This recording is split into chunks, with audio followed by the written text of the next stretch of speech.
Welcome to Childcare Conversations, the podcast where early childhood leaders like you get real-world strategies, honest talk, and a whole lot of support. Whether you're running one center or many, we're here to help you lead with confidence and clarity. This episode is brought to you by this quarter's sponsor, Playground, the all-in-one childcare management software. We're all about managing monkeys and saving you time at your center. With this platform, you can. We're proud to partner with a team that's as committed to your success as we are. Learn more at tryplayground.com. Now, let's get into today's conversation, one we think you're really going to love. Welcome back to this week's conversation, and I am so excited to have Amy Cowan join us from Ivy Brook Academy. Hi. Hi.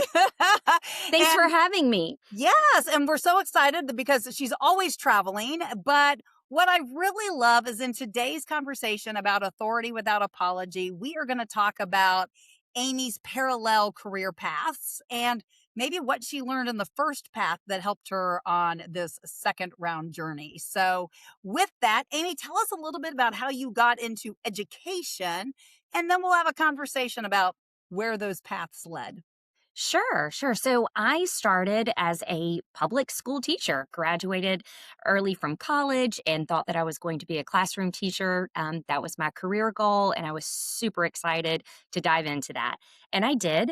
And did that for about roughly 10 years. But Now, what age group did you have? So I was a third grade teacher, but I also at times was an interventionist. So I always elementary age students that I worked just with. Making sure, because, middle school teachers, they are a whole special breed. Yes, And they are. so, Yes, they are. One time I did teach fifth grade in a middle school setting, and that was an eye opener for me. Those middle schoolers are definitely different, and those teachers are definitely different. It takes a very strong educator to do that. I think it just takes a strong human. I You're don't right. even know if they have to be educators. Even when you're raising them, they're tough. Oh, absolutely. So, okay. All right. So we're going to jump off that because I could go down that rabbit hole really, really fast. So 10 years as an educator, where did you go from there? So I was fortunate enough that I had a principal that really, really believed in me and saw me as a leader at an early age and began to put me in position to where I could gain better leadership skills. She sent me to conferences, let me present in front of the staff, all of that. And so I began after my, 10 or so years, maybe it wasn't quite 10, in the classroom, begin to take on some other leadership roles. That looked like I became an academic coach, an instructional coach for teachers. So then that just kind of added another layer. So then I stepped out of the classroom and stepped into a more leadership role. And then from there, I was given additional tasks, additional roles. Then I actually landed an administrator role in a public school system and was like, wow, this is where it's at. I'm really able to, have my gifts, my talents, things like that. But then at that time, my husband had a career change and said, hey, we're going to move to a different state. And so basically, whenever you're in the public school system, you are building yourself. And when you move to a different state, totally different network, you have to start over. And I took a job as a classroom teacher starting back at the beginning. It had some coaching role in it. I wasn't certified at that time in that state to be an administrator, so I knew I was going to have to work towards that. But okay, then, so hang on. Okay. I got some questions for you because Sure. I'm reflecting and I'm kind of excited because I heard you say something. So first, you're the principal who inspired you, who kind of reached out, grabbed your hand to pull you along, was a female. She was very strong female. I love that because I think that's ultimately the goal all of us should be striving for, right? So as female leaders in any female-dominated industry, if we are identified as a leader or have a leadership role, I think it's our responsibility to lean back and grab the others coming up the ladder instead of going, oh, no, get off my ladder. And I think Absolutely. our responsibility as women is to lean back and grab that hand. I actually heard that analogy probably over 3 decades ago from the woman who actually was in charge of the Borden Foundation. So if you remember like Okay. Elmer's Mhm. Glue and Borden Mhm. Milk, she started as the assistant, administrative secretary to the president of Borden Foundation, and Mhm. ultimately over 30 years became the president of the Borden Foundation. Wow. And Wow. so, but that was the first time I'd ever heard somebody say it in a way that I got the visual. And Mhm. so I loved it. So if you are still thinking you're breaking glass ceilings, perfect. You go break it, but make sure you're holding somebody's hand. So, all Absolutely. And right. Well, I she love didn't that just hold story. my hand. I mean, there are She got back many. behind you and was doing Well, a little she did, push. but she brought a lot of other women along with her. It wasn't that she just saw that in me. She looked for that trait because she had worked so hard to get where she is. So many of us who were just educators under her are now in leadership roles in different places throughout Georgia and obviously throughout the United States. And so Love that. she was amazing. I learned from her to ask questions. I learned from her to have confidence. I learned also to accept challenges and be present all the time. That's what she was. She was present and she was ready and willing. And so I watched how she did it, and I watched how she had to fight to get even where she was. And so she inspired me and she believed in me. So from there, even I was not ashamed. It was fine with me to kind of step back when I started my career over after the move, but that landed me into my next role, which was a classroom teacher. And I thought, okay, and like I said, I was coaching a little bit as well in a public school system, and responded to an ad for Ivy Brook Academy, and it was advertised as, part day preschool. It was an administrator at their campus. And I thought, wow, this kind of sounds amazing. I could go back into the administrative role. It said it was part day. I would love to work part time. This is great. Lo and behold, that was not exactly how it all You added you up. mean your role as an administrator in early child care was not part-time? I don't It believe was you. not. It was not. I thought this just sounds amazing. And I went in, I interviewed, I absolutely fell in love with the school. Thought it was just amazing what I saw a 4-year-old at a workbench with a hammer and a nail and a 2x4, and I thought, wow, we never would allow something like this in public school. What's happening here? I have to know more.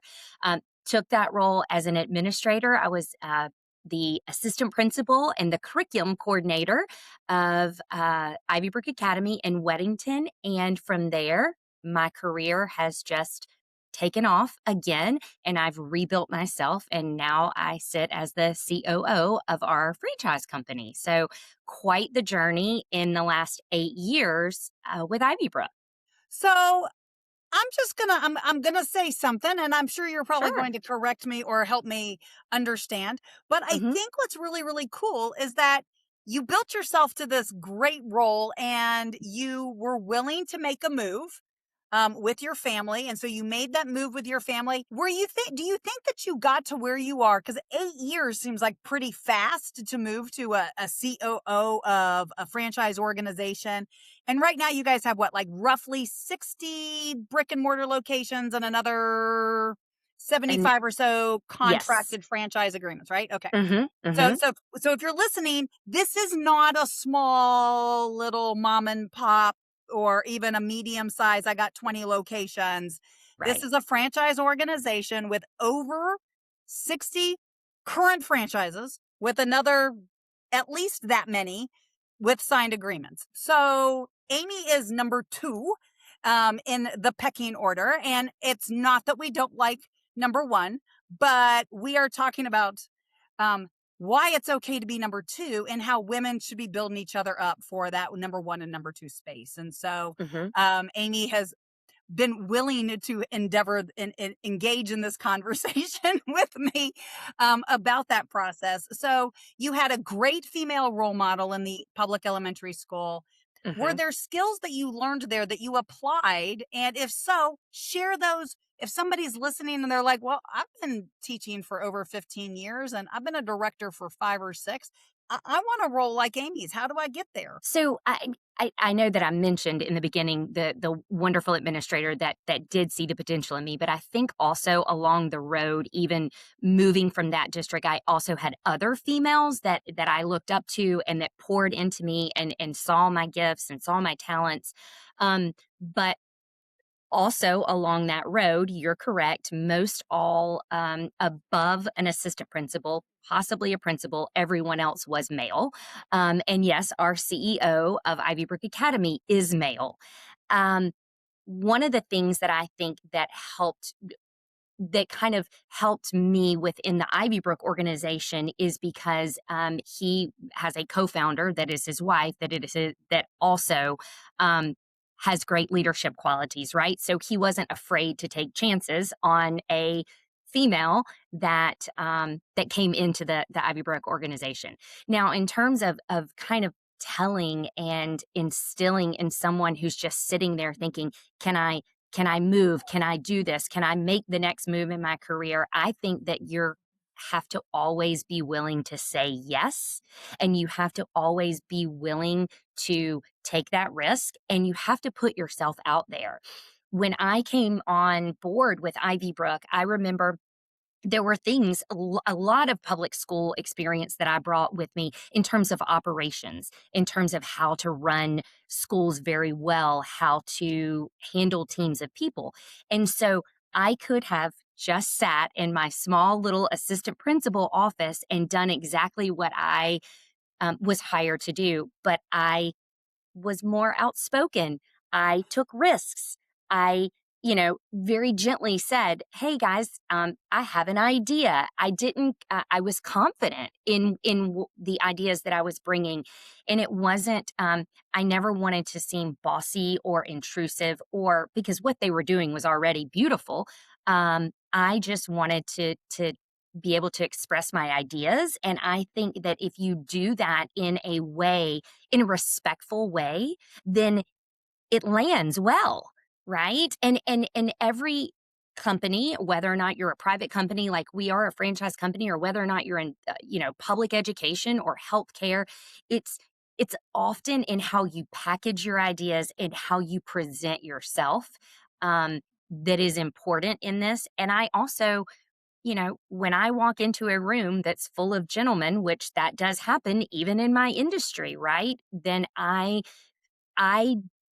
feel as equipped, as confident, and as intelligent, all of the things as they are. And I make sure that I'm presenting myself that way. So when you say presenting yourself that way, I'm sure Hmm. that is more than just language. It's probably even more than just the clothes on your body. What does that mean to you? In other words, again, somebody who's listening to this might be in their 30s. Hmm. Most of our, I mean, we got 125 countries that listen. Right. So, what else could impact that confidence level? I got all kinds of ideas, but I want to hear yours. So I think it's an entire package, right? Obviously, that's the easiest part, right? You want to dress the role, but it's really what's inside of you. So it's the mental part of making sure that you're in the headspace to be able to talk intellectually to people, but it's again, confidence, I think, is one of the biggest drivers in women um, succeeded in any industry and pushing themselves forward. Because if you are confident, even if you don't know something, yet you're poised as being confident and ready and willing, that goes a long way. So I think it is. I think that you have to make sure that you articulate who you are, why you're there, what your goals are, and I think that you have to make sure that you have done your homework.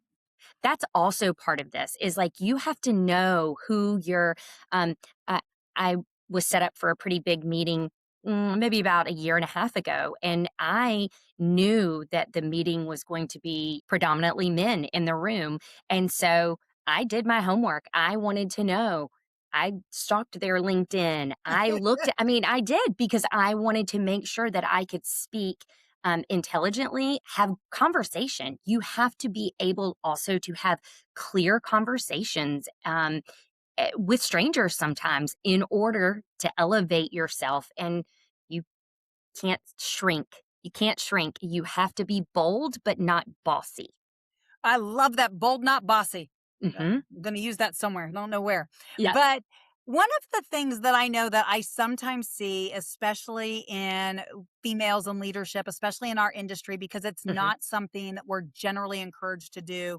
Right. But were you involved in local chambers of commerce and in the industry organizations? Where did you get the practice of having these conversations with complete strangers about topics that you're not really sure that you were 100% ready to have? Well, this is going to sound, here I'm trying to sound very professional and polished, but I'm going to take a little step back, and I have this little thing inside my brain that says, "Fake it until you make it." Fatumi. Sometimes, I yep, call that the Fatumi method, yes. because if you So, spell it out, fake it till you make it is yep. Fatumi. And So, so I think that that isn't, you have to have, again, I know that I continue to say the word confidence. And so maybe I should even step back and kind of think about, how do you build confidence? mhm. How do you, as a woman, feel confident walking into these spaces to speak to others or to elevate your career or to speak up for yourself? And I think that that's through your own learning. People that are listening to your podcast, right? They're listening to your podcast because they're wanting as much information as they can possibly get. And so I think it is through making sure that you are not just educated with your college degree, but that you are putting yourself in situations that stretch you and that grow you. And so whether or not that is joining the Chamber of Commerce. Now, I wasn't doing that when I was in my public school career. I didn't need to do that. But was I in other organizations? Yes. Did I make sure that if there was something that needed to be volunteered for, to speak here or to lead this, I was always doing that, because what that also does, if you take those opportunities, you're being put in front of many, many different individuals of all different walks of life, all different cultures. Um, in different leadership roles. And if you watch those folks and if you listen and you learn, that all pours into you. So I would see things that other leaders did really well. And I would say, I'm going to do that. Or, you know what? That was impressive. I really thought and I would put that in my own toolbox. And that's how the whole confidence builds, when you are continuing to grow and stretch yourself professionally, and put yourself out there. And also, the other thing, Kate, that I think is so important is that as a good leader, you have to be confident with knowing that there are many other people that are way smarter than you that might not even be above you, right? And you have to be willing to listen and learn from them to just continue. Your skill set is always being built. You cannot be stagnant. I love that. So I often use the term utility belt, mostly because I do have a little superhero thing and I love superheroes. But I also know that I don't have any superhero powers. So, consider me Batgirl, and that I'm going to go find all the fancy tools I can put on my utility belt, because um, I've had the same tools in my toolbox since I was in high school, and my toolbox looks like it's probably since I was in high school. And so I got to, embrace some new visual for myself. But I love that. I love the thought of encouraging folks to, if somebody has to go speak, volunteer to be that person to go speak. And that takes me back to one of my, like, when I first remember ever taking stage, and I'm going to end with my one little tiny story, is I was 14. I was the Okay. MC of a Girl Scout award ceremony. And Okay. I am sitting in this meeting, and there were all of these women in leadership roles in the community. They were leading this organization, but nobody wanted to be the MC. And I went, I'll do it. Now, I was 14. I did not know I should not have said, I'll do that. Right. So here I am. I am a high school freshman. And Right. I'm like, I'll do it. And I did it. And I absolutely loved it. And I thought it was the best thing ever. Now, if you had ever asked me if I'd ever want to do any sort of theater or anything like that, I'm like, I'm not doing that in front of people. Now, I will happily stand in front of 5,000 people and talk and MC an event or Mhm. facilitate a small community group of people with way more letters before and after their name than me. And I just kind of go, well, you put your pants on the same way I do, right? So, like, we all have a different version of that confidence and where that comes from. And a lot Yes. of times we're inspired because somebody else in the room didn't stand up. And so, if you see that pause, don't wait for the guy next to you. And I am going to say it that way because I've sat in nonprofit board meetings. There's Mhm. one guy in the room, and that's the guy that gets elected to president because he said he wanted the role. Now, there were 10 other women who were more than capable, who might have even had more experience in doing what they were doing, but they didn't say, I want it. And I think what That's you kind of said was maybe that. yes, you have to be willing also, and I'm glad that you just told that story because what you did was you made yourself uncomfortable. At 14 years old, you were willing to be uncomfortable and volunteer to do that. And I think that when things like are presented to us, if it makes you a little uncomfortable, then you're probably being stretched and you should take the challenge. So Well, be uncomfortable and do it. absolutely. And the really funny thing is that somebody will say something like that to me. And I'm like, I don't think at 14 I knew I was supposed to be uncomfortable. Well, look at you now hosting I I was podcasts. more like, "Why don't you wanna do it?" Like, I couldn't understand, That's awesome. right? Like, I was an only kid, and when I went to a high Yeah. school with, 1,500 students and, a while ago, and so it wasn't like I sat there and went, "Oh, maybe I should, maybe I shouldn't." It was like there was a gap. Nobody Yeah. stepped up for it, and I'm, like, looking around and, like, none of the women wanted like, none of Mhm. the moms, the older women, aunts, uncles, Mhm. grandmas or aunts, grandmas, right? Nobody else was saying that they wanted to do it. They were all saying why they couldn't, and I Right. was like, well, that seems silly. I can do that, right? Like, because I was like, well, what do I have to do? And they told me, and they're Mhm. like, and we'll even give you a script. And I'm like, okay, like I don't even have to and it wasn't at the time. Like, I'm sure that, I mean, I know award shows were around, right? And I know that Mhm. I probably watched them, but I don't know if I actually associated myself with, I'm playing the role of Billy Crystal. Right. Like I never really thought of myself as the award host Mhm. kind of thing, which now I might be going, I'm not sure I can be a Billy Crystal or a Robin Williams or, like I'm not really sure that's me, but I'm happy to jump in. And now people will tell me I'm going to jump into my Julia Sugarbaker age, mostly because people will see me in a red suit. And if I get the Mhm. 80s hair going, Yep. watch out, Julia Sugarbaker, right? And I have no problems with carrying that tone. So I I'm can sure that definitely anybody who's see that. listening to that episode who's like, oh, I've seen that.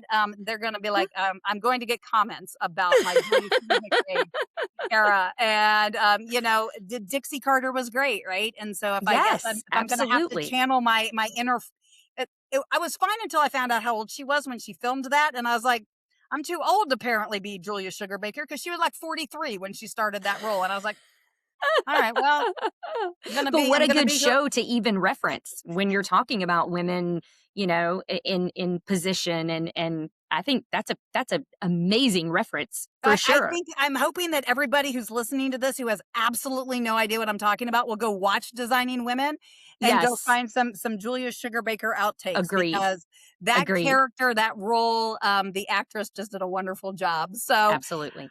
well, Amy, I think we're going to have you back because this has been a great conversation, and I know there are more things that we could talk about. And I will be hopefully, your folks, guest anytime. I don't know. You may regret saying that. Of course, then we got to figure out how to get that on the calendar, and so Mhm. that is its own Tetris adventure For in sure. itself. For sure. But Amy, thank you so much for joining us, and folks, hopefully you will stay around and listen to us in a few more days. If you don't already follow our newsletter, there's always tips that aren't in the episodes, as well as we don't tell you everything that's in the episode ahead of time. So go to childcareconversations.com, sign up for the newsletter list, and we will see you in a few days. Thank Thanks for tuning in. We love bringing you real talk and fresh insight from the world of early childhood education. Be sure to follow us on social media to stay connected and catch all of the latest episodes. And if you're planning a conference, training, or special event, Kate and Carrie would love to speak to your audience. You can learn more about their keynote sessions and workshops at kateandcarrie.com. If you learned something today, share the show and leave us a review below. We'll see you next time on Childcare Conversations.